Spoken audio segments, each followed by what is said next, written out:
Thanks very much. Welcome to all the people who are joining us online and also in the room here in the Institute of Education in London. It's fantastic to have a hybrid event today.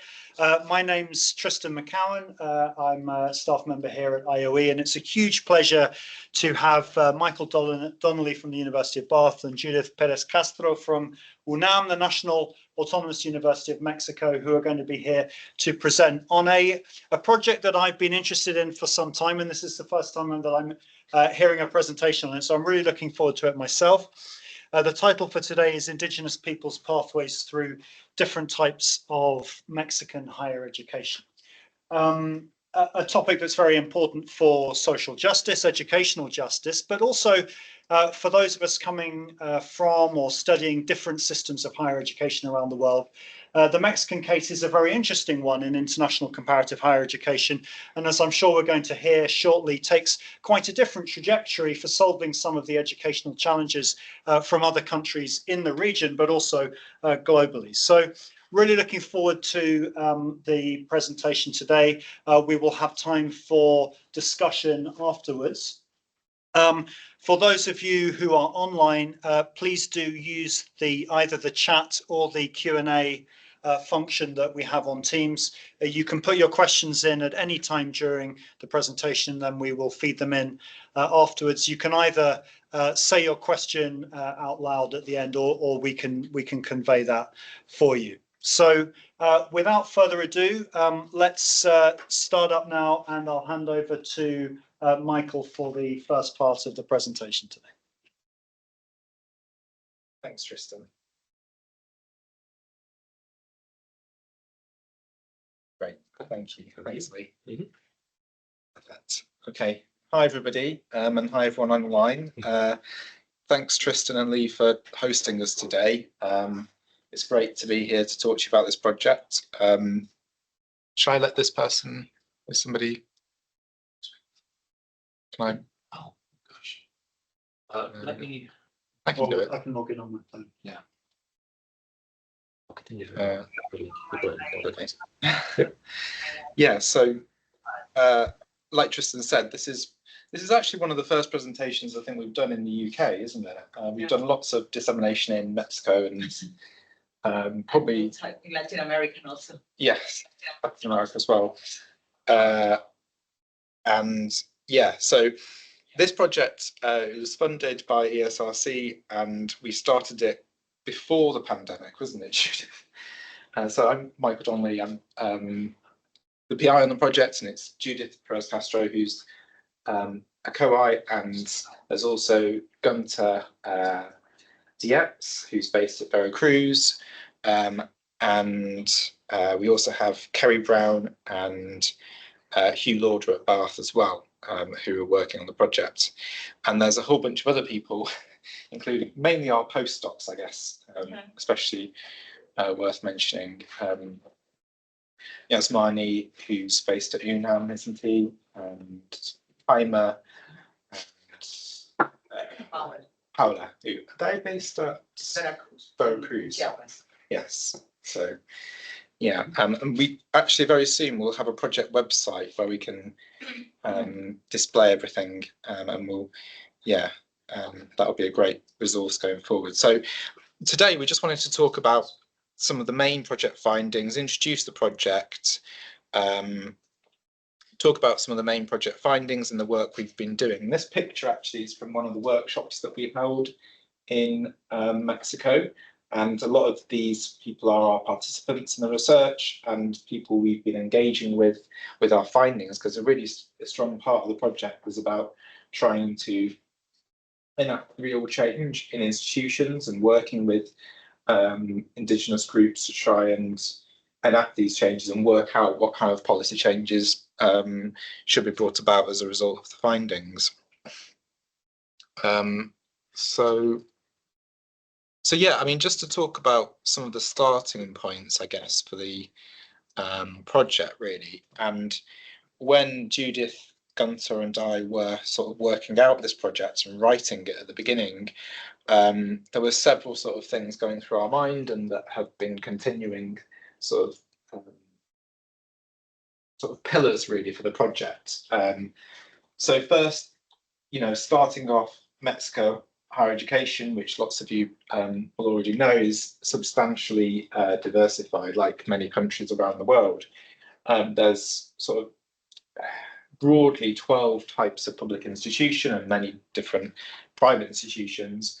And out of those 12, they have these new intercultural, well, new, they're not that new anymore, but they're the ones that Tristan was mentioning in terms of the work he's done in Mexico at Veracruzana.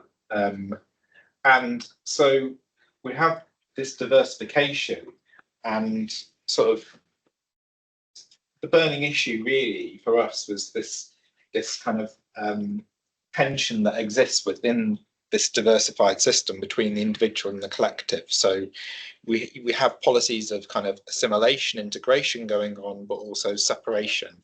So these intercultural universities were not just for Indigenous peoples, they were for everybody in Mexico, but they were sort of designed and created with Indigenous groups' identities built within them. So that's kind of, I mean, you could talk about that as a kind of separation policy versus the more affirmative action policies that try to sort of integrate, assimilate Indigenous peoples within the institution. So there's these different types of institution going on, and you have Indigenous peoples who engage with these different institutions. And what we were really curious about was the pathways and trajectories through these institutions, and how these institutions, different types of institution, impact Indigenous young people, youth. Different Indigenous people might end up in one of these institutions, and what that institutional effect has in terms of, disrupting or maintaining various aspects of their lives, depending on the university they go to. What are their family and peer group relations during and after? What forms of work and labour market engagement are they orientated around? What are they thinking about they would like to do? What kinds of work? What forms of labour? Are they going to be changed into wanting to go to the city and work for a major bank? Or are they wanting to go back to their Indigenous community and I can do that.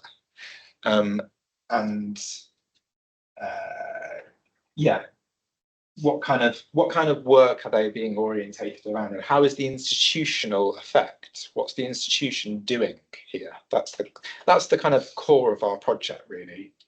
And similarly, the community and regional level, does it reinforce or weaken community ties? And actually, it's really interesting. You might say, well, oh, if you go to UNAM or Ibarra or wherever, it might weaken. You might hypothesize that it would weaken community ties and increase Indigenous youth's sort of orientation to the modern labour market. But it might not always be the case. It could have the opposite effect, actually. Being exposed to, being more likely to encounter racism, for example, might sort of, strengthen community ties and weaken aspects of modernity, their orientation towards modernity. So yeah, we were interested in this idea of, depending on where you end up, what happens to you? How does it change you across these different domains? Yeah, so that's kind of those have been our guiding questions, and those are the questions that we're now thinking about as we produce our outputs for the project, which, as many of you know, with qualitative research, takes a long time to produce and interpret the data. So yeah, so just to go over some background information about the types of these are just public universities in Mexico, so this isn't private. So there's broadly 12 different types of institution in Mexico. You have the federal public, state public, technological, public state, institutes of technology, and so on. Yeah. some background information there about that. And in terms of our methods then, we took an entirely sort of qualitative approach. It's very difficult to get hold of administrative secondary data on this, and we did look into sort of I can't remember the name of it, adult PISA, I can't remember the name of it. We did look into that, but it was too complicated. So we had a number of different phases in the research, and it was largely the main crux of the data is tracking a cohort of Indigenous youth going to different types of university. So we're interested in tracking them through their studies and beyond into their labour market, whatever forms of work they might engage with as graduates of the university they attended. So we were interested in students and graduates, and we also did interviews and focus groups with professors at the university and institutional heads, people in professional services and whatnot. But a really important and a really valuable part of the project was the final phase, where we were engaging through workshops with all of these groups about our findings. And that actually produced new knowledge that was also really valuable. So we, at the beginning of the project, of course, we were very ambitious and wanted to cover all states and, you know, do as much as we could, but of course that's not possible. So we focused on 6 states in Mexico. We had a total of 362 interviews, so it's a lot of data, 181 students, 99 graduates, and 82 staff in universities. And these are the universities that we worked with, and where the students and professors that we spoke to worked across 7 of the 12 different types of university, and it was 19 HEIs, and they really ranged quite significantly, didn't they? So, you know, some of the universities very expensive. Ibero, for example, you know, the Indigenous students that we spoke to at Ibero were all on scholarships because it's incredibly expensive. I can't, was it 5,000 per 5,000 per term. per term? And there's, what is that, 3?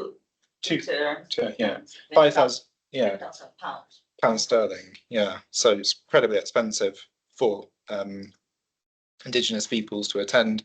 So it would have all been on scholarships, and yeah. So we were interested, and yeah, I mean, particularly that stands out to me as one of the really interesting cases of Ibero, because you have, you know, incredibly affluent students relatively in Mexico at Ibero, and Indigenous students who were on scholarships, and you know, the encounters and experiences that they had compared to the encounters and experiences at other universities was really striking for me. Yeah, did you want to Judy? Yeah, maybe because of the camera.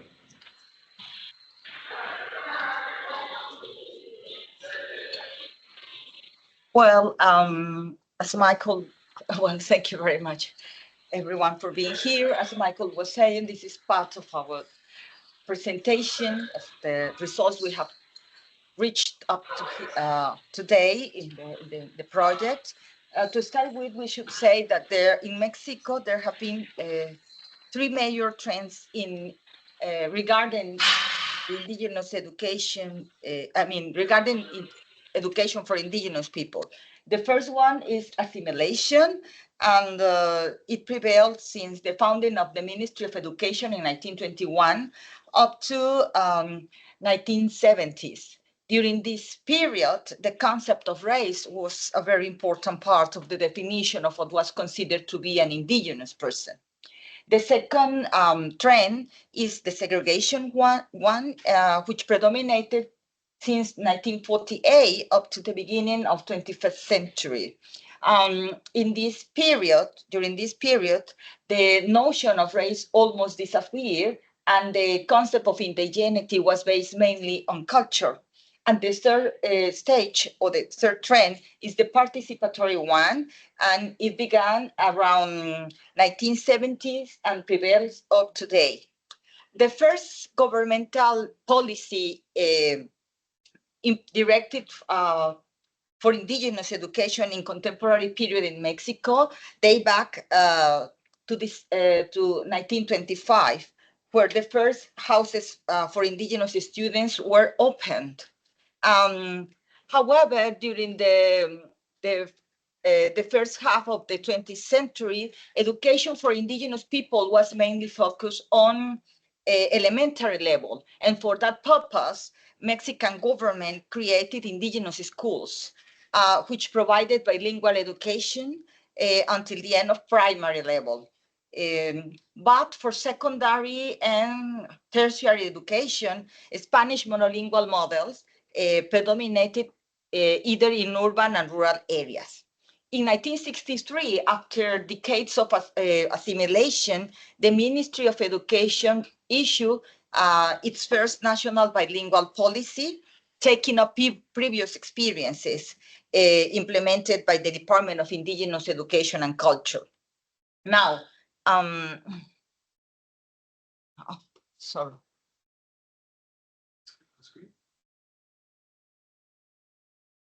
Okay. Regarding higher education, in 1990, there was an important shift since equity became a central issue of the agenda. The objective was widen participation of underrepresented groups, such as students from low income and working class families, women and indigenous people. Between the 1990s and the early 20s, new educational policies were undertaken to counter exclusion of indigenous people, indigenous population, and they can be classified into 5 categories. The first one is the distribution of ethnically labeled grants. They are divided into national grants and institutional grants. The second one is the admission quotas, where some places are allocated for indigenous students, and some universities also have special admission procedures for this population. The third one is pedagogical and didactic support. These were developed to reinforce permanence of indigenous people, since for getting a grant, students must have a high point grade average. The fourth one is the creation of intercultural programs or campuses in public universities. And the last one, which is the newest one, was the opening of higher education institutions for indigenous people. This policy began by the end of the 20th century, and the objective was not only widening access to indigenous people, but to meet the demand of indigenous groups and organizations.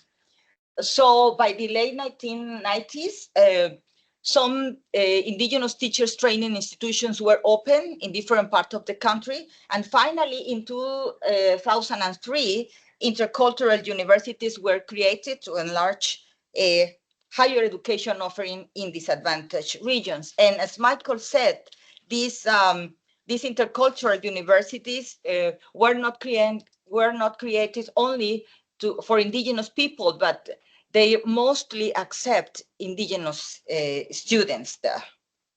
Well,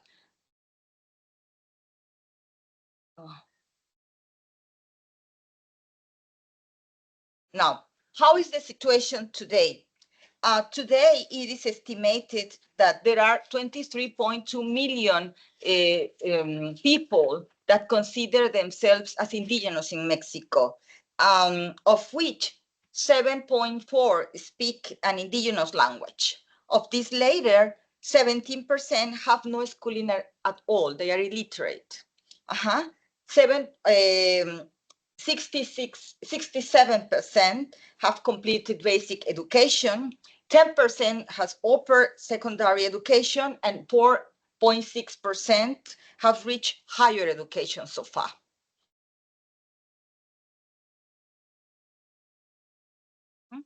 The educational gap between indigenous language speakers and non-indigenous one is very important.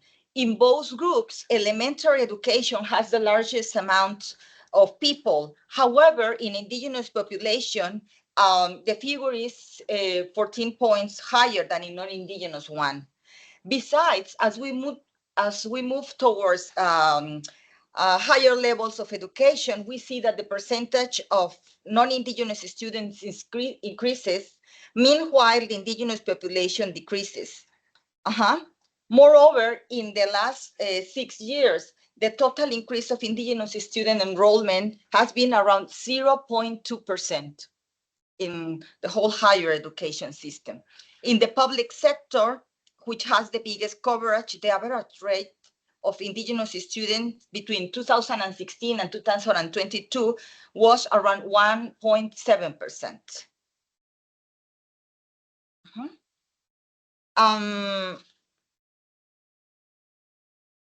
There are also important differences in the enrollment rate of indigenous students between the main higher education types. As Michael said, we have a very big and diversified higher education system with 12 different kinds of institutions. Regarding global enrollment, public state universities have the largest number of indigenous students, followed by federal public universities and intercultural universities. But in public universities, the enrollment rate has been uneven. The highest growth was in 2021 and 2022 academic year. The average rate in this 8 years is around 2.7%. On the other hand, in public federal universities, the proportion of indigenous students has had a constant increase. Between 2019 and 2021, the growth rate is around, has been around 24.4%. Finally, in intercultural universities. ¿Sí, ¿habrá todavía escáner de líquido? ¿O no? ¿A ti te dijeron que pasara ahí nomás?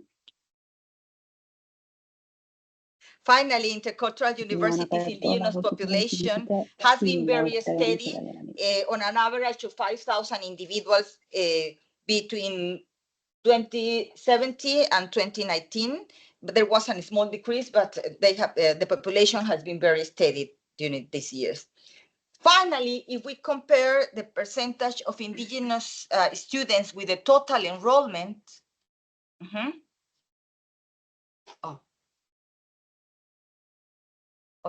with the total enrollment, we realize that in these 8 years, things have not changed very much. The percentage, almost a third of the total of the percentage of indigenous students represent almost a third of the total student population. But in general, participation of indigenous students in higher education system is very, very low. Well, here we have our main results of our research. To start with, we should say that the so-called ethnic awakening that arose in 1990s in the country revived the historical struggle of indigenous peoples and Afro-descendants for the right to the land, territory, and respect for their languages. This struggle and the development of equity policies and intercultural policies also enhance indigenous people access to higher education, mainly in the last 2 decades. However, within institutions, conditions are reproduced that deepen disadvantages of these students and prevent them from being fully included in the institution. The first problem that we found in our research was epistemic coloniality.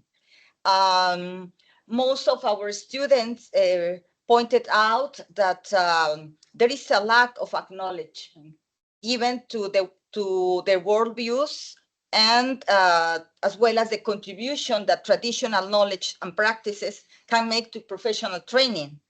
Thus, for most of them, the curricular content, books, readings, authors, and pedagogical activities implemented by the professors are alien to their needs and the reality of their communities. For example, here, one student told us that it was very disappointed studying biology at the university, that she felt that she was following a different path. And the problem was that she couldn't relate it what she was learning at the university and apply it to what she was living at home. This is a student from public federal university.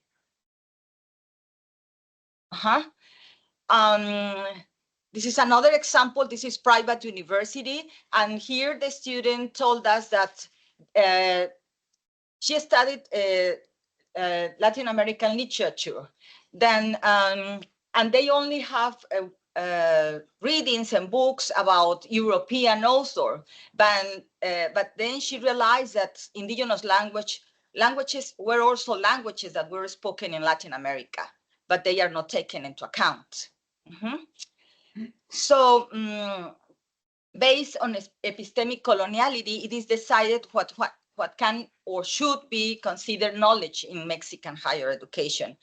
And in Mexico, as it happens in Latin America, indigenous worldviews have historically been banished by the hegemonic of Western scientific and philosophical thought.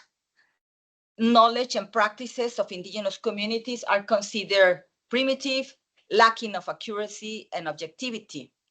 However, and this was very important for us, in intercultural university, students feel recognized.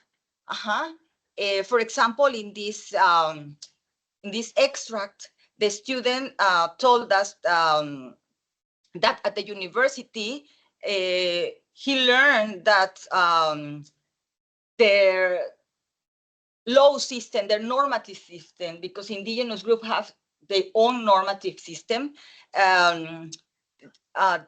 he learned that they were valid, that he learned that indigenous people have rights and that must be respected. This is not very common in mainstream university. This is from intercultural university. So in this case, we can see the differences between one type of university to another. Now, regarding academic achievement and barriers, indigenous students are somehow excluded from educational opportunities, since when they arrived at higher education, they don't have the abilities and competences to study. So even though they are formally registered at the universities, they don't have the same conditions to learn. And most of them arrived at higher education with shortages in some contents and learning skills as a result of multiple exclusions accumulated throughout their previous training. Here we have an example of agronomic university, and this student recognized that she has had many shortages. And she thought that one of the reasons of these problems was that because she spoke an indigenous language. So these persons are not used to speak Spanish, so they have to translate from Spanish to indigenous language and then from indigenous language to Spanish, which takes a lot of effort and time for them. So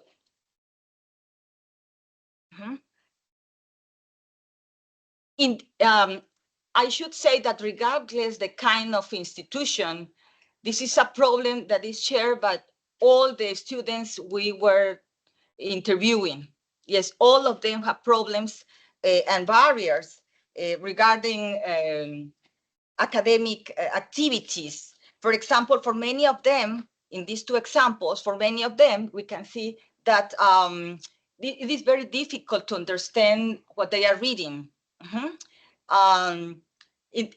This student said that the author used technical language with more specific characteristics, and this has been a problem for her. She did understand the readings, but she couldn't explain it in their own words or in academic way. Also, this student said that when he arrived to the university, he had many lacks. And at first, it was very complicated to read a paper of 30 pages. And he had to read the paper 5 or 6 times. And as I said, these problems are shared by all students, regardless the kind of institution. And this is because previous education, I mean, elementary and secondary education is very deficient for this population. They have many shortages, and in the national test, usually Indigenous school reach the lowest result in the whole education system.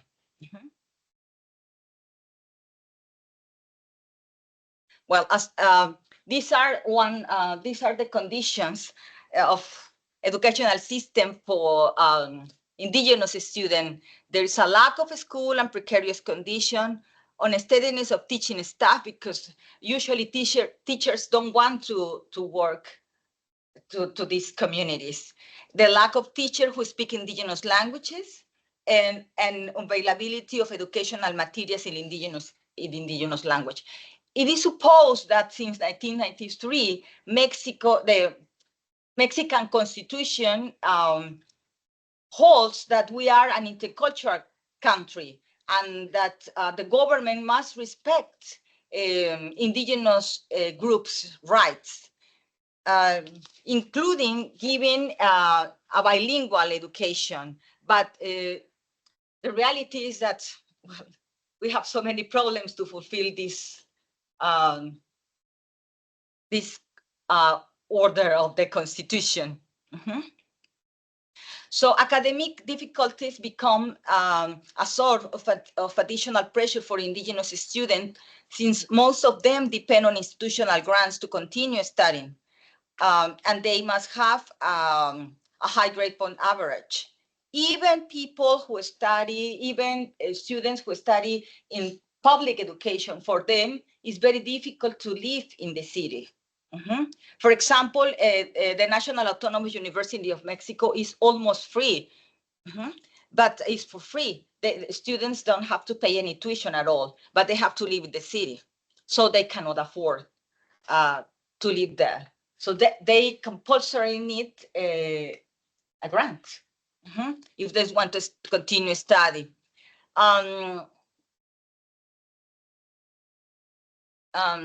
For example, this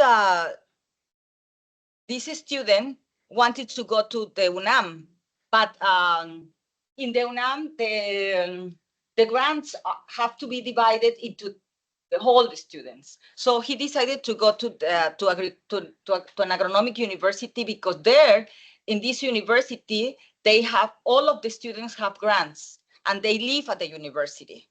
So they don't have to pay rent, they don't have to pay for food, for anything.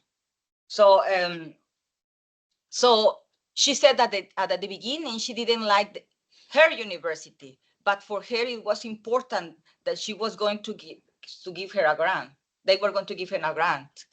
So she decided to stay there, even though she didn't like the university and the major she was studying at the beginning.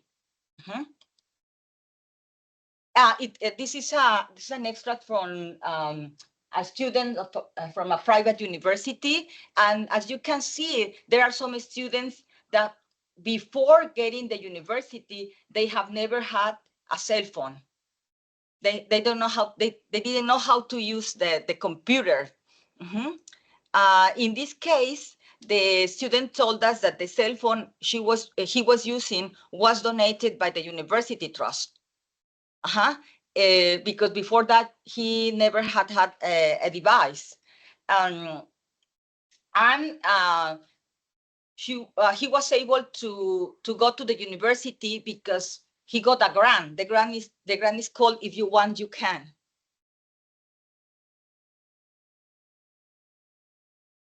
In this other example, the student told us that he wanted to go to the university, but his mother told him it was impossible because they have no money.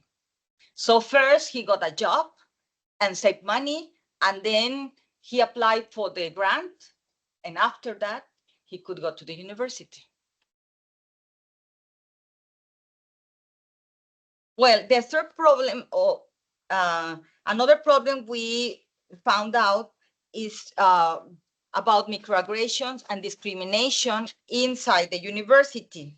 So in addition to academic and economic barriers, two other issues that arose in a student's interview was discrimination, were discrimination practices, even open or aversive, to which these students are subjected by their peers, teachers, and administrative staff, and on the other hand, practices of institutional folklorization. We should say that students appreciate the opportunity for studying higher education. However, identifying themselves as part of culturally different population is very complex, because educational institutions privilege Western ways of life and values.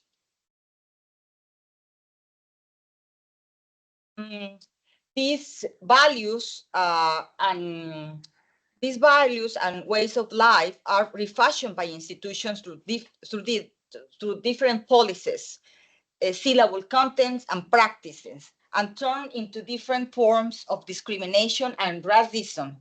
For example, the look or appearance expected from a university students.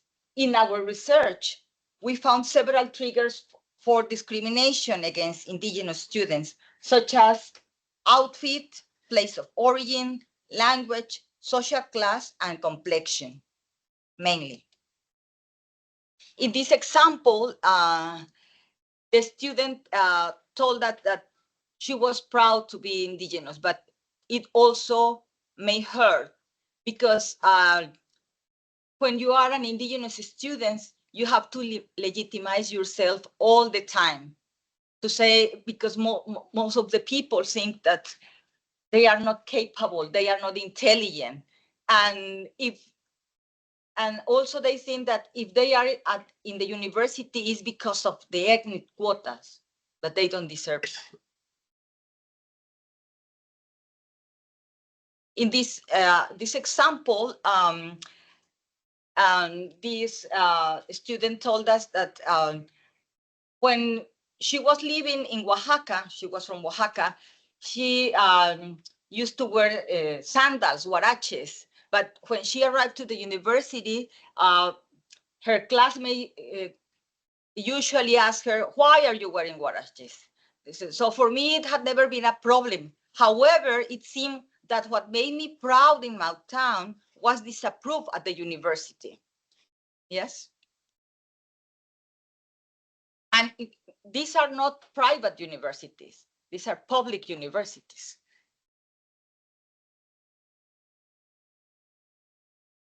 Another student told us that you feel the change when you arrive at the university, because life in the community is very different from urban life. And they have the feeling that they don't fit in the university because the way they dress, the color of their skin, and the way they speak. And this is a student from a private university. Private universities in Mexico, well, as you could see, Michael, we have lots of people that they don't look like Mexican people. They look like European people, rather. So for these students, it's very difficult to survive in this context. So discrimination poses a dilemma for Indigenous students. Some of them feel forced to change in order to be accepted, while others see it as an opportunity to reinforce their identity. Research agrees that discrimination triggers a process of identity reconfiguration. Some students try to hide their origin, dress like others, don't speak their language, and adapt themselves to the institutional environment and to the culture of the city. However, some others take the way back, and it means they take on the role of ethnical political subjects and struggle for the recognition of the rights and culture in the university.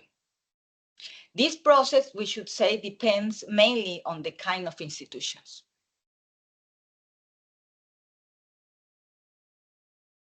Also, students said that sometimes they feel invisible to institutions because they are not treated in the same way as their peers. They are often called foreigners. They are not called by their names, but just as foreigners. And this student told us that sometimes we Mexicans complain the way we are treated in other countries, but people from the city do the same with Indigenous people.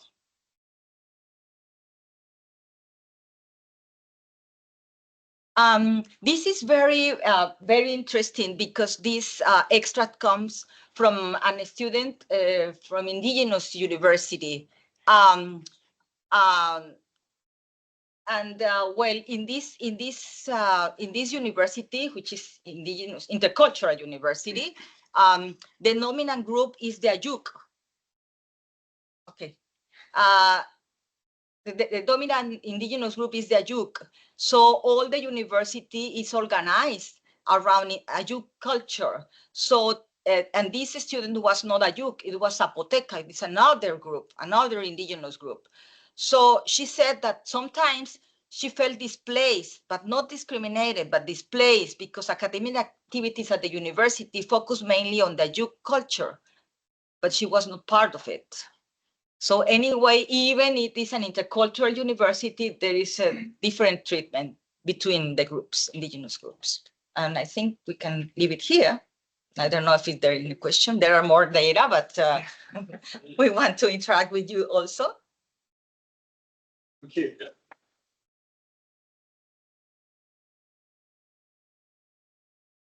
Well, here we are. Here we have our publication. You can check them if you want.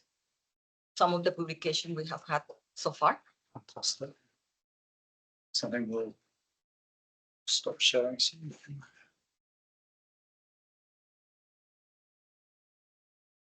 Fantastic. Thanks very much for that fascinating presentation. And I mean, there's so much there. I mean, even just the basic quantitative statistic of an enrollment rate that's a quarter of the total population is absolutely shocking, and it's quite unusual. I mean, all countries have disparities, but that is a really intense disparity. But of course, that's just the starting point. I mean, the incredibly rich qualitative findings from this study, I'm sure that's just the tip of the iceberg, really, what you've showed us. I mean, there's a huge amount there, very important findings. I'll just kick off with a question. I see we've got one in the chat, which is great.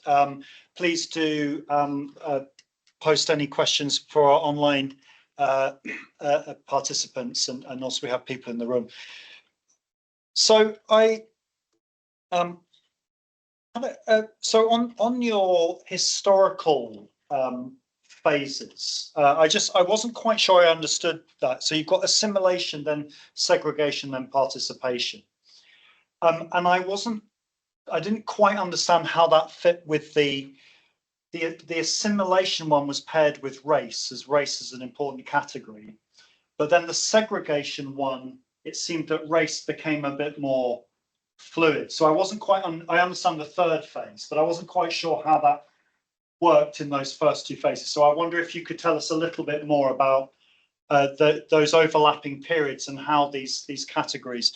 And that links into the second question that I wanted to ask, and that I've heard that Mexico has been quite strongly influenced by what we might think of as a French Republican conception of citizenship, where you've got this kind of colorblind, you know, formal equality. All citizens are exactly the same in front of the, you know, the law in the public sphere, which, as we know from debates in Europe, has kind of positives and negatives. On the one hand, it's a very strong defense of equality, but on the other hand, it devalues important aspects of people's identity and where they are. So, I suppose linked to that first part of the question, you know, perhaps you could tell us a little bit more about how that's influenced the way that Indigenous students find themselves within the higher education system.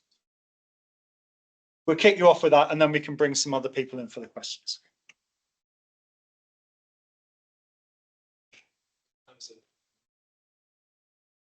Race blind, it's kind of a cruel irony, because actually it makes it very difficult to, well, to sort of understand the inequalities if you're not collecting data on indigeneity or individual characteristics of race. At the beginning, I mean, we would have loved to have done some quantitative work, more in-depth quantitative work. A lot of the quant statistics that we showed are things that we found through publicly available sources, but yeah, it seems like cruel irony really to me to sort of say, well, yes, I mean, clearly it's not race blind as we've seen. No, of course. But, yeah. Did you want to talk about that? Yes, but for example, in Mexico, there has been a tradition. We don't consider ourselves to be racist because since the foundation of Mexican Republic, there was this idea that we were not racist, but the difference were based on culture mainly, even though during the first period of the Republic, the idea of racism was very, very strong. We have an indigenous president that even though he was indigenous, wanted to be white, for example. And he didn't have any policy to include or to recognize indigenous groups during the beginning of the Republic. And in this period, there was the basis of the national educational system. Since then, we're talking about 1860, more or less. So this was the first period of public policies for indigenous people. And the second one is more or less the same, but as I said, as we were not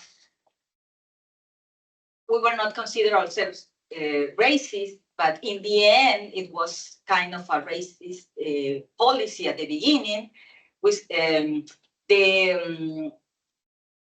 Ministry of Education said that, well, we were going to create a new race, which is called La Raza Cósmica, the cosmic race, which is the mixture of Spanish, indigenous groups, and everyone who lives in Mexico. So we are now the cosmic race and the mestizo. We are a mestizo country. We don't have difference between us. We are just mestizos. So with that, the government didn't want to implement a segregation policy, but in the end, it was a segregation. I don't know if I'm clear. Absolutely, yeah. And there's strong resonances with Brazil and also these ideas, myths of racial democracy, and a similar thing that you can be a kind of a very open mixed society, but that hides various forms of racism and discrimination. So during this period, during this second period, indigenous groups have to learn Spanish. They have to go to Spanish schools, but just elementary school, they weren't allowed really to go to higher education. It was more recent. Great, thank you. So we have a question online here. Would Esther like to, would you like to say your question out loud? Yes, please. Thank you. Thank you for your talk. That was quite profound, and I was very glad to hear about your research and the interviews, because I think the interviews bring to the fore the perspectives that are usually invisible, especially when we're talking about policy. We find, from a social justice perspective, when we're doing with practices that are exclusionary, you have this first wave of, well, you've been always excluded, you now may come in, we grant you permission to come in. But a second very important part is to say, we're so privileged to have you, and to value those attributes that have been excluded and downright shut down and oppressed, and whether it's race or gender or sexual orientation. So we've been having, of course, these issues here in Brazil as well. I work at the ministry, and last year, the Department of Diversity in the ministry created this work group by request of different indigenous nations to create an indigenous university, which still for, in our bureaucratic administrative context sounds strange and sounds exclusionary. Why not integrate in the universities we have? But part of the plea is exactly that. Like, first, Brazil is a big country, and the indigenous nations in the north are not the same in the south, but also some practices of oppression are similar, right? So you are in the Federal University of Amazon, you have access to all these botanic resources and traditional knowledges, but in the end, you're still very peripheral with all this century-long knowledge, because it's not the way the Western medicine or botanics or biology does it. In the South, you're in the Federal University of Paraná or Rio Grande do Sul, and most of the community is European descent and blue-eyed. And then, unlike in the Amazon, you have the indigenous groups that look different from everyone else and are seen as foreigners in their own place and land. So here, and I was interested in knowing more about what you're saying of the indigenous universities, because here this request has gained traction. And last year, we had several meetings and conferences throughout Brazil to think of this proposal. And then there's always this question of, like, does the ministry create a university by fiat? Do we try to lobby with the Congress? Because then it would be more long-lived, but we might find more resistance. And I would like to know more about the Mexican experience, how these universities came about, and how do you find in your research the issue of epistemic colonialism and the feeling of being foreign in your own land compares with, say, the private universities or the other universities in the country? Thank you. Those are really interesting points, Esther. And yeah, I mean, Judith thinks, but I would say, I mean, on the one hand, in my mind, intercultural universities have been really successful in expanding participation of Indigenous peoples. They're located in the regions where there's high Indigenous populations, and so they have been very successful at increasing enrolments. I don't think we would want to say that there's no problems and no bad experiences, or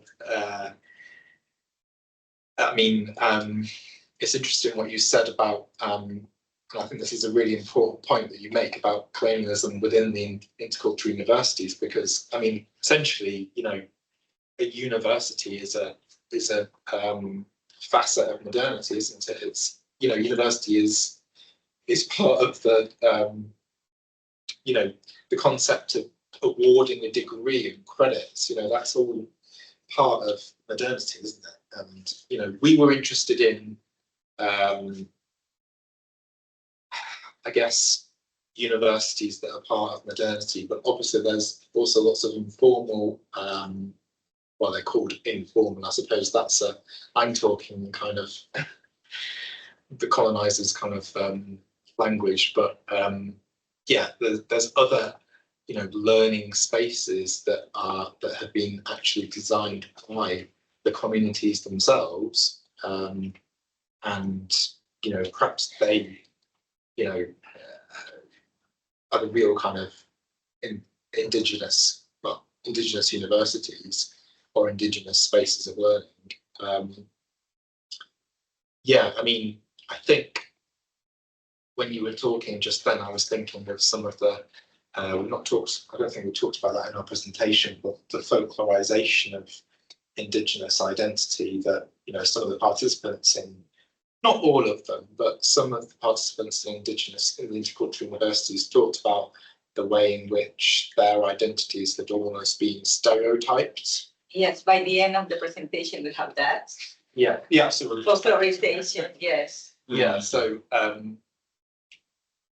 so I guess, and I don't think the intercultural universities were doing that intentionally, but it's kind of, I mean, it was worse in the public state universities, wasn't it? But this kind of folklorization of their identity through activities, and it's kind of common in education, global citizenship literature, actually, isn't it? Like flag days, whatnot. So yeah, I mean, at the beginning of the project, we were, one of the hypotheses we were having was the extent to which this is kind of internal colonialism, which opens a kind of can of worms, really. Do you have anything to add? Yeah, I mean, we're running out of time, but I just wanted to bring in Mariana, who I think has another comment or question. Yes, thank you. Can you hear me well? Yes. Okay, perfect. Thank you. Well, first, thank you. As a Mexican, it's always interesting to listen to these perspectives. And having worked in higher education for the past years, I do regret that sadly there is this class component attached to the value of relationships within universities. So my question is, what do you think about the role of higher education institutions as agents of social change? Is there any potential to challenge the power structures of these social dynamics? Do you foresee any change happening with the new government, or will these dynamics keep reproducing themselves if there is this segregation, this separation in a time where we need integration of all communities the most? I think, as Michael said, and that's one of our first idea, is that there is always this tension. I mean, universities have changed. In fact, they are more diversified. I mean, internally diversified. They have different kinds of students. It's not the same universities where I studied. Mostly mestizo and white people. Now we have changed. There are different programs and policies to recognize and to widen participation of indigenous population. But this is on the one hand. And for example, at the UNAM, even Ibero, they have important programs for indigenous people, and not only for students, but to develop research about indigenous knowledge. For example, we have very important programs. But on the other hand, I would say that structures cannot be changed easily. I mean, UNAM has been UNAM since 16th century. We were founded in 1551, and our structure was still there. Yes, syllabus, pedagogical activities, the main structure of the university are based on Western perspective. That's the fact. So we are always in this tension. Yes, we have new students, the so-called new students. There is this ethnic awakening. We recognize this population, but it is very difficult for us, I mean, for us as institutions, to include them and also to be intercultural with, if we don't have enough conditions to change this structure. And besides, we, as you may know, we Mexicans are very bureaucratic. If you want to make a change, any change inside the university, you need to follow a very long and bureaucratic process. So I think it's not quite easy. But I mean, we are in this tension. This is the main idea, one of the main idea of our project, because we can see that tension. So much more to discuss, but unfortunately we have slightly gone over our time, so we will sadly have to leave it there. But please join with me in thanking Judith and Michael for a wonderful presentation. Lee, anything else in terms of CG seminar series or? Okay, well, we look forward to seeing what else you get out of the project and the next phases, and we hope you'll all join us again for future events in the CG seminar series. Thank you very much.